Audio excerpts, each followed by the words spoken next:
Buenas, voy a hablarles sobre el control social, su evolución histórica y la contribución que ha hecho dentro de la criminología.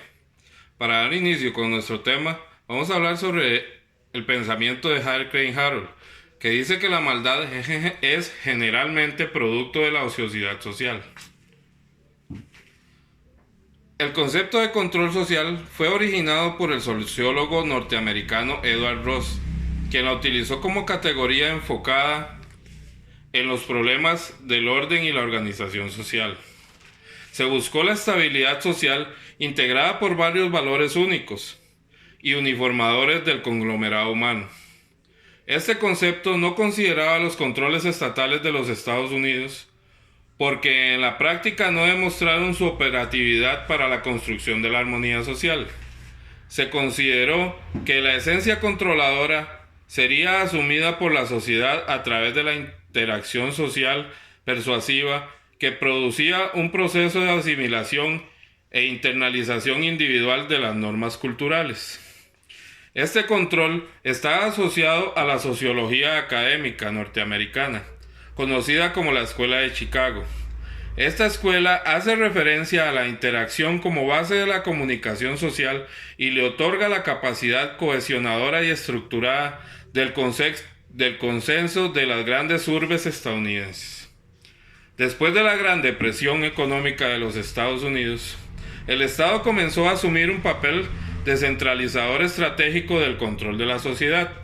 Se produjo así una ruptura entre la teoría y la práctica del control social. Durkheim, Parsons y Merton reconocieron una alta cuota de representatividad del control social organizada por el Estado. Durkheim es destacado por su tesis sobre la normalidad de la criminalidad y el importante rol que juega en el mantenimiento de la cohesión y la solidaridad social.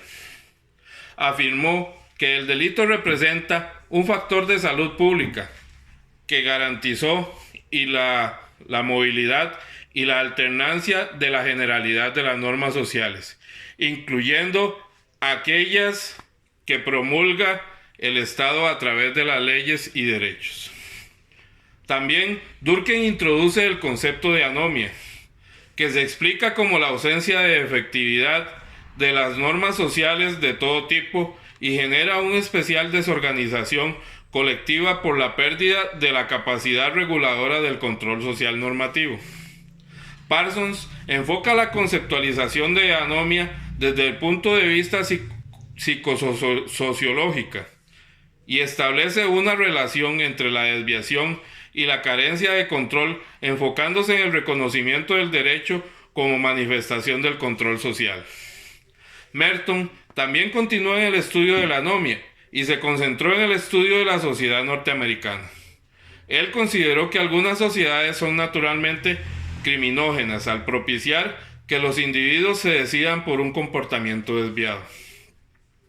Pavarini considera que los funcionalistas anómicos explican las conductas desviadas desde la contradicción de los valores culturales y los valores instrumentales. Sin embargo, no dejan claro cuáles son las razones esenciales que producen esa dicotomía. No considera la teoría de la anomia como una teoría de alcance medio. También se ha cuestionado las posibilidades de confirmación empírica del enfoque estructural funcionalista de Pavarini. Durante el siglo XX se dieron varios paradigmas respecto al pensamiento criminológico que han derivado en las posiciones científicas actuales. Barata reconoce tres visiones criminológicas. La primera visión criminológica es la vieja escuela criminológica positivista. Esta visión se enfoca en el criminal y no en el crimen. No se toma en consideración las cuestiones relacionadas al control social o a los factores que lo llevaron a cometer el crimen. Se mueve en el campo biológico del criminal y su peligrosidad social. Segunda teoría, tenemos la criminología liberal. Se enfocó en los aspectos sociológicos del fenómeno delictivo. surge como consecuencia de las limitaciones del enfoque estructural funcionalista, que no lograba explicar la criminalidad en la clase media y alta, dado que afirmaba que la criminalidad era algo único de la clase baja. Desde este punto de vista, cualquier persona puede ser actora de un crimen si hay alteraciones negativas en la saludable interacción con sus grupos de pertenencia más cercanos. Relacionados a esta visión, hay varias teorías. Tenemos las tendencias fundamentales de las teorías de control social.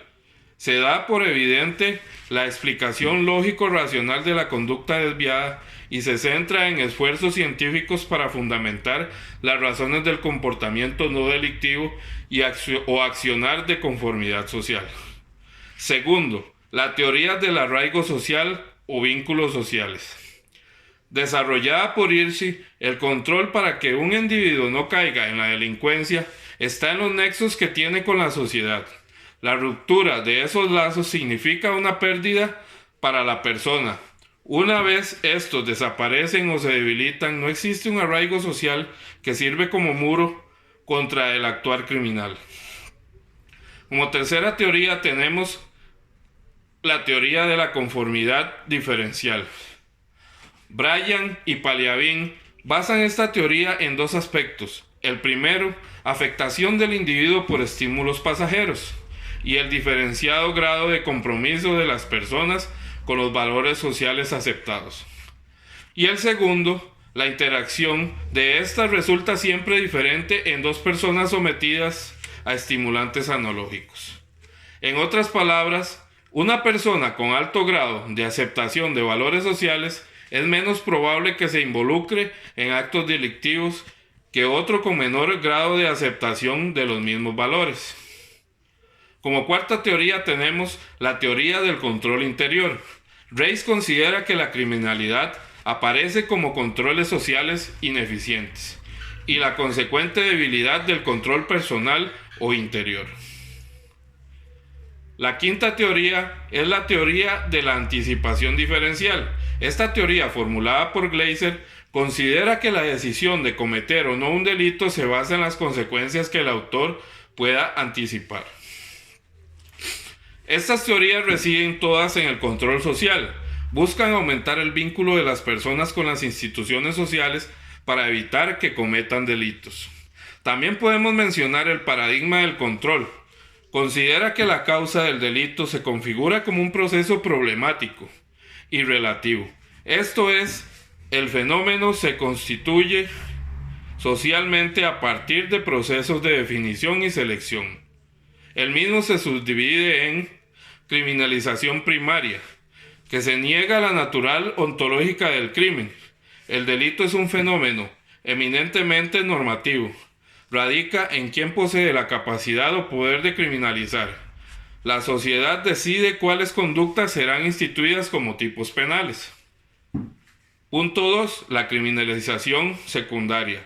Los hechos no son delitos, según el tipo penal en la ley, sino hasta después de ser detectados o interpretados. Como punto 3, la criminología crítica. Está basado en el paradigma de control y dio origen a la nueva criminología, considerada un análisis macrosociológico, aquellos planteamientos contextualizados política e históricamente y los poderes concentrados en pequeños grupos sociales. Esta criminología revisa el control social y el derecho penal y lo considera el subsistema más reaccionario del control social. El sistema destruye mitos existentes sobre las garantías formales de la intervención punitiva. Ha logrado demostrar razonadamente las falacias de la dogmática penal sobre el cumplimiento de los diferentes principios básicos del derecho penal, considerándolos simples axiomas de lógica abstracta. Con esto llegamos al final de nuestra presentación. Agradecemos que nos vean.